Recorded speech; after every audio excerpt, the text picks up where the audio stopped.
Hello and welcome to Worlds Apart. The word intelligence in English has two increasingly divergent meanings. An unrestrained capacity for learning, which is supposed to bring humanity freedom and empowerment, and secretive info gathering, whose ultimate goal is to command and control. What kind of intelligence will shape our future, and how can science enable both digital freedom and digital tyranny? Well, to discuss that, I'm now joined by Michio Kaku, world-renowned physicist and popularizer of science. Mr. Kaku, this is a great honor for me. You and many other visionaries have long spoken about the internet becoming the new equalizer, connecting the world, bringing equality, intellectual equality to humanity. And I think many of that can really see that happening around us in our daily life. We can communicate with people from other parts of the world, we can do business, we can get education. And until a couple of weeks ago, I think many of us thought that we were protected by our own privacy settings. But with this recent intelligence scandal, well, some have doubts about that. I wonder if you would agree that the more knowledge humanity acquires, the more intelligence and snooping it produces. I think every revolution has winners and losers. Take a look at the winners. Take a look at the life of our grandparents in 1900. Long-distance communication in 1900 was yelling out the window. High-speed travel was getting stuck in the mud with your wagon. People only lived to be the age of 49 in the year 1900. And who are the losers in this great revolution called the information revolution? Dictatorships. Dictatorships fear the internet. Because with the internet, people realize that, hey, I don't have to live like this anymore. I don't have to be poor. I don't have to keep my mouth shut. Look at what other people are doing. But there's a downside. Not Big Brother, but Little Brother.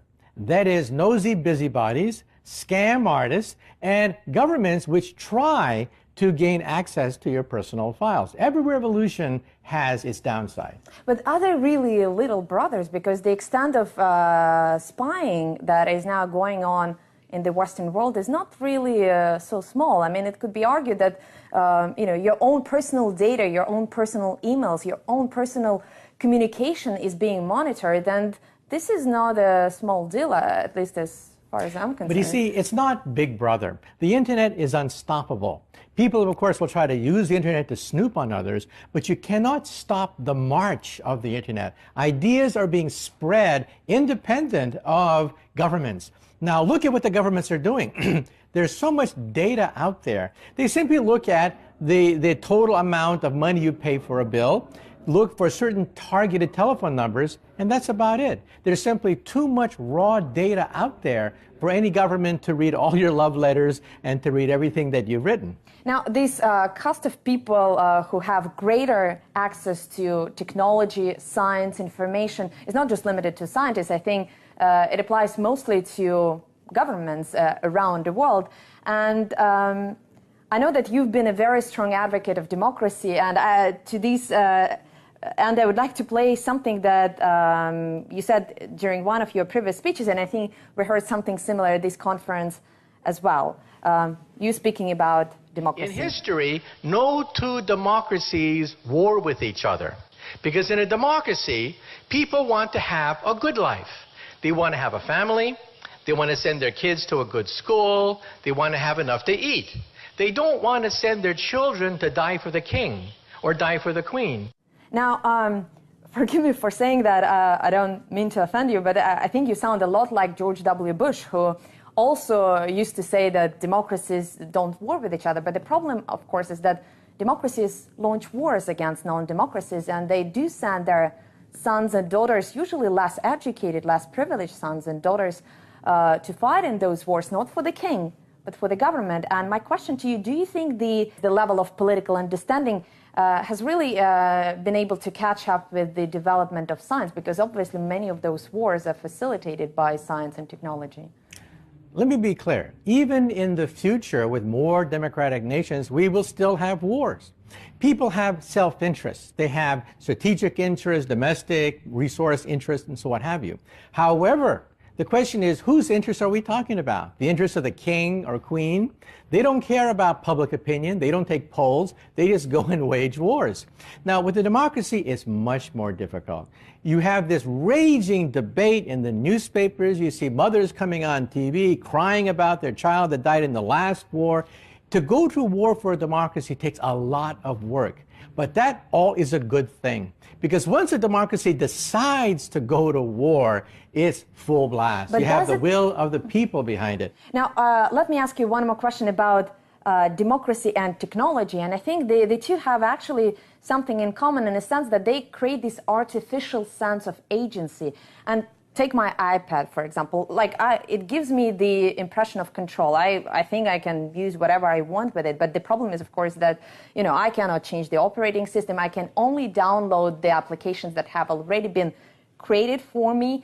And I think democracy is a bit similar in that regard, that people believe that they have all the controls at their disposal, but some of those controls seem to be artificial. So I guess what I'm saying is that this, both democracy and technology can numb your sense of agency. Let me ask you a question. Name a better system that has withstood the long period of time, that has given people prosperity, given people peace. Give me the name of another system that is Kaku, better. I'm not arguing against democracy. I'm arguing against the appearance of democracy, which I think exists in many of the Western countries. There's no such thing as a perfect democracy. The Greeks did not have a perfect democracy. They had slaves, for God's sake, when democracy was first created. Well, I think it's a very American argument, but for many people... I think it's not American. It is the argument. Well, I don't want to get into an argument with you, but I think it is problematic for many people. But that's what democracy is all about. Democracy is about sharpening two points of view and let the best argument win, rather than saying, I'm the king, off with your head. But okay, let me sharpen my point.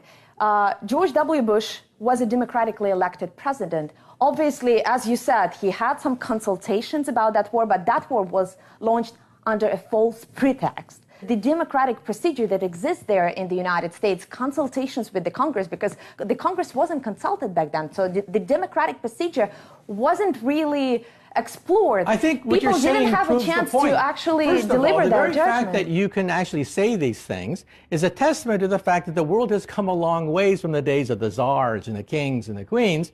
You'd be put in prison for saying a fraction of the things that you just said. But I wonder why is it that freedom of speech is considered to be the domain of Western democracies? Freedom of speech, freedom of science, freedom of exploration existed in a non-democratic world as well. It did not exist. Name me a country. Name me a country throughout history, human history, that had freedom of speech, freedom of science, freedom of religion. Name me that country. To a limited extent, a lot of them. You can't, China, because there is Russia. none. Well, freedom of science. I don't think so. If you disobey the emperor, off with your head. Again, challenging the democratic system could be also very detrimental. And I would like to get your opinion on this IT vigilantism that we've seen over the past few years. Whistleblowers in the United States who blow the whistle on the American system because they believe that Which I think is a good thing. I mean, the very fact that they can go out there rather than being assassinated is a testament to democracy. Isn't that also a case that democracies want to impose that point of view on everybody else? Because what point of view does a democracy want to impose on everybody way else? Of governance, and we've seen a lot of very well, bloody democracy wants to examples promote democracy, but democracy does not promote a religion. And while a religious group, a fundamentalist group, they want to impose their historical point of view on everybody else, and if you don't agree with it, you get your fingernails pulled out. But Mr. Kaku, it's the same with democracies, and American democracy, I think, is a prime example here, because if you disagree with the American way of living a life, you face a very real danger of a war being pushed onto your country. Let me ask you a question, right? In Afghanistan, do they harbor terrorists who wanted to do damage to the United States? I don't know that. Do nations... Okay, let me ask you a question now. On tape, let me ask you a question. Absolutely. Who was behind 9/11? Are you a conspiracy theorist? Not really. Are you these people that think that maybe George W. Bush toppled his own building? What do you think is behind 9/11? Let me ask you that question. Who was behind 9/11? I think... Let me ask you a question. I heard Who your was question. behind 9/11? Mr. Kaku, I think... Answer me a simple question. Who is behind 9/11? I give you the courtesy of being on your show. You should give me the courtesy of answering one simple question. Well, okay, I Who think is behind 9/11? I do tend to believe in this conventional narrative of Al-Qaeda and Osama bin Laden being behind that tragic and horrendous attack. But the question is whether the death of those people justified hundreds of thousands of people who were killed afterwards. And I don't think the goals that were set out before that war were actually achieved during that war. And that's the biggest problem. You've been very critical of radical groups trying to impose that sort of that point of view, and I totally agree with you. But I think the way and the means that democracies employ are not much better. I disagree. If you equate barbarism and religious fundamentalism with the principles of democracy, I think we've lost, if we accept your point of view, that there's some kind of moral equivalence between forces of darkness and ignorance and torture and persecution and the forces of democracy. I think we've lost. As far as I'm concerned, there are a lot of people who, in this part of the world and many others, who truly believe in democratic ideals, and they're trying actually to, our countries are in transition. But the problem that I see in many of the established Western democracies is that people have grown used to taking those democratic ideals and democratic freedoms for granted, and they no longer challenge their own authorities and no longer subject their authorities to, all those tests that have actually been described in the writings of the American founding fathers. Everything you've said can be summarized in one sentence. You feel that American democracy is not perfect. I agree. I'm not going to defend imperfect decisions by an imperfect democracy for positions I don't agree with. I just believe in the principle. The fact that these things were hashed out in the press, I know because I was part of the debate. I know how vigorous the debate was in Congress, in churches. People were debating whether or not we should go to war in the Middle East. And I think that's a testament to the health of the democratic process. And I think I have history on my side. But I'm not asking you about electing a leader once every 4 years. It's not about that. Democracy is not just about going to the polls. I'm asking you... That's the bottom line. I don't think it's the bottom line. It comes down to the vote. When everything is said and done, it comes down to a vote. But why does it have to be once every 4 years? Because the internet allows us, again, to have a vote on every single consequential issue. For example, the American president is considering arming the Syrian rebels. Why not to ask the American people whether they support that decision? The internet gives us that right. After everything is said and done, you have to have rules for the vote. Representation of how many nations, how many people can vote for different kinds of candidates, and how long will they serve. If a president only serves for 6 months, you get chaos. If someone serves for 20 years, you get a dictatorship. You have to have a happy medium. The person should be given the benefit of the doubt that during that period of time, they can carry out policies that people believe in. That's why we don't have government by the internet. Government by the internet would be chaos. Because every day a new poll is taken, and of course people are fickle. That's a very interesting idea, but let's elaborate on that right after the break. Welcome back to Worlds Apart, where we are discussing the pros and cons of scientific development with Michio Kaku, world-renowned physicist and popularizer of science.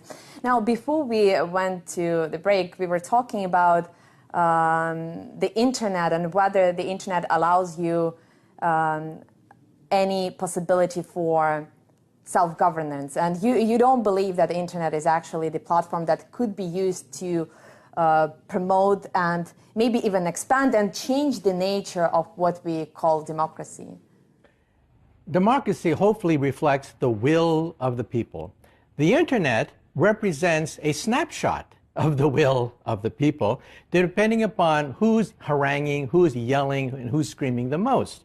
That's a good thing, but we don't make policy on the basis of who yells the loudest and who can write the nicest slogan and who has the prettiest face. But on the internet, all those things matter. And that's why I think you cannot have government by the internet.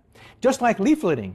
Would you have government by leafleters? But I don't think so, you can because argue that this is leafleters the way... represent the point of view of the leafleteer, and the motions of the president. But this is the way presidents are elected. This is a popularity contest to some extent. People appear on political ads. They try to spread their ideas. And if you look at the data... And there's a difference. The internet is instantaneous. This barrage of ideas coming at you all the time. A government by the internet would change every second. You don't like somebody, you vote them out. It would be madness, sheer madness to have a government by the internet. But I wonder, why do we have to have those two extremes, you know, electing a president once every 4 or 5 years well, name me an alternative. Well, for example, an alternative would be, again, when you have major decisions about the future of your country or the future of somebody else's country, actually, for that matter, ask the people. It doesn't have to be every single step that will be, you know, decided by the internet voters, but you can have those polls once in a while when the decision is consequential. I disagree, because sometimes the popular decision is the incorrect one. Sometimes you have to have a leader that's not short-sighted, just sees the polls day by day, but has the long-term point of view. We remember our leaders who were visionary precisely because they ignored the day-to-day, hour-by-hour feelings of the people around them. Now, let us go back to your own book, and I was fascinated by your ideas about Type 0 and Type 1 civilization, the transition from national mentality to a more globalized planetary thinking. And it could be argued that your own country, the United States, has made significant advances in that regard because English is a globalized language. Your economy, to a significant extent, is a globalized economy. You know, the United States projects its power, political and military, around the world. Yet it could also be argued that everything in the United States could be explained from the point of view of national interest, rather than doing that for the good of humanity. And I wonder how you would explain these paradoxes. Well, first of all, I'm not here to wave the flag of any particular nation. I'm a scientist. I try to view the future of civilizations by looking at outer space. When we look at outer space, civilizations far more advanced than us, we physicists rank them. Type 1, Type 2, Type 3. Type 1 is a planetary civilization with a planetary culture, planetary energy. Type 2 would be like Star Trek, where we have several planets colonized by a stellar civilization that controls stars.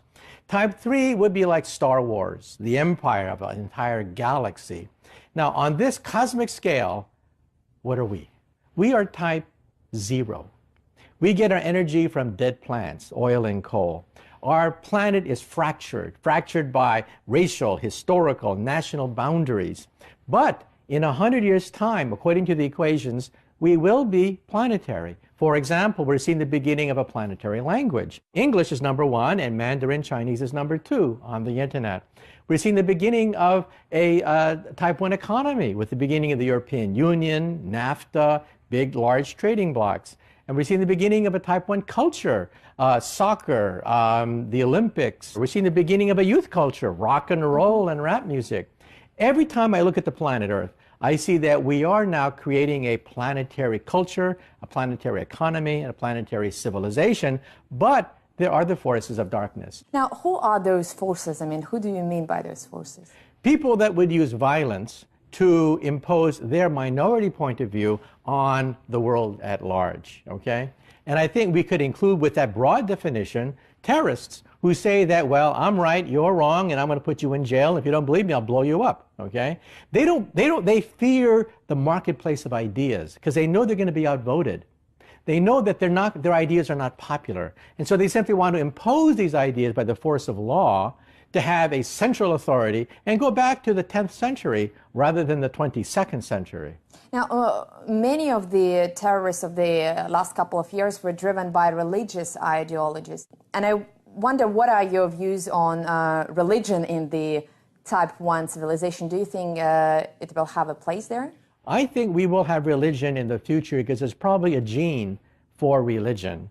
You realize that if you have temporal lobe epilepsy of the brain, a blow to this side of the head, you can actually induce religious behavior. We can induce it, in fact, using electromagnetic stimulators to the brain.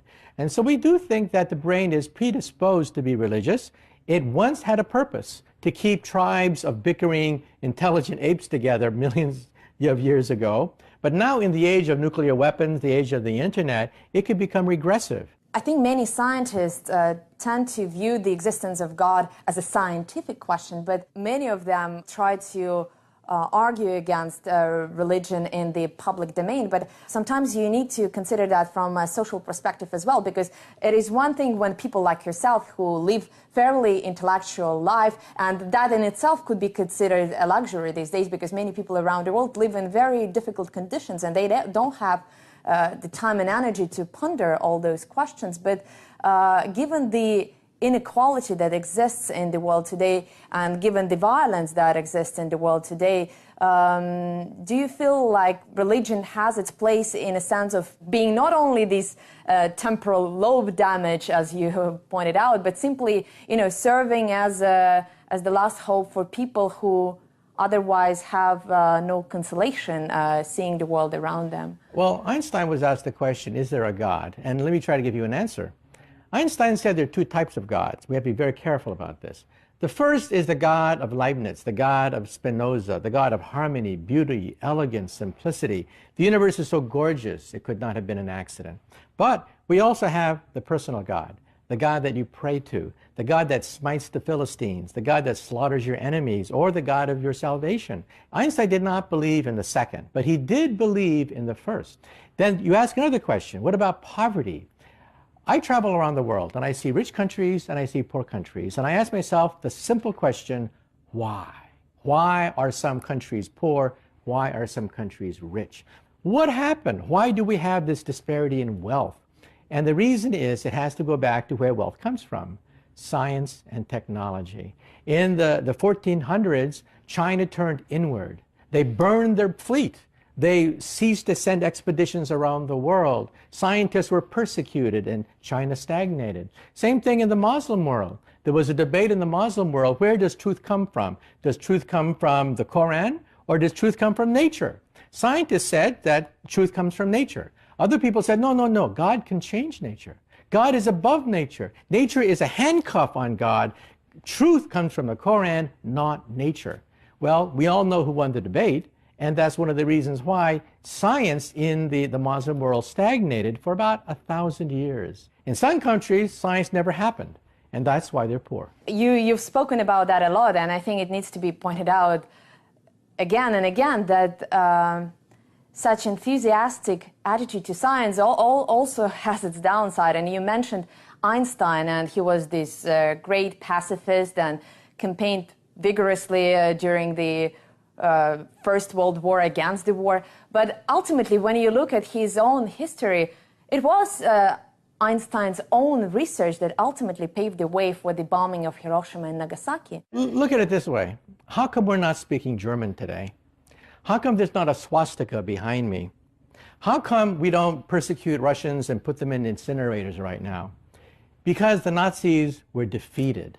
It took the blood and the sweat of millions of Russians and people around the world to break the back of Nazi Germany. It wasn't pleasant, okay? Mistakes were made at that time, but you realize that the effort was universal. But I think that my point was different. Obviously, I agree with you, but you know that's that the why bombing... work was done on the atomic bomb, yeah, but to go up against Germany. It was used against Japan for reasons I disagree with, but it was built by scientists who did not want their relatives to be incinerated. And that's why we're not speaking German today. Absolutely, but I think that's the core of my question, that, you know, scientists are doing the job that they are doing for all the good reasons, but ultimately they cannot control how the result of their labor is being used. And you know better than I do that the bombing of Japan was totally senseless. If there was a dictator in our countries, you would have to work on their projects or you get tortured, okay? However, here's a situation where people volunteered to work on the A-bomb project.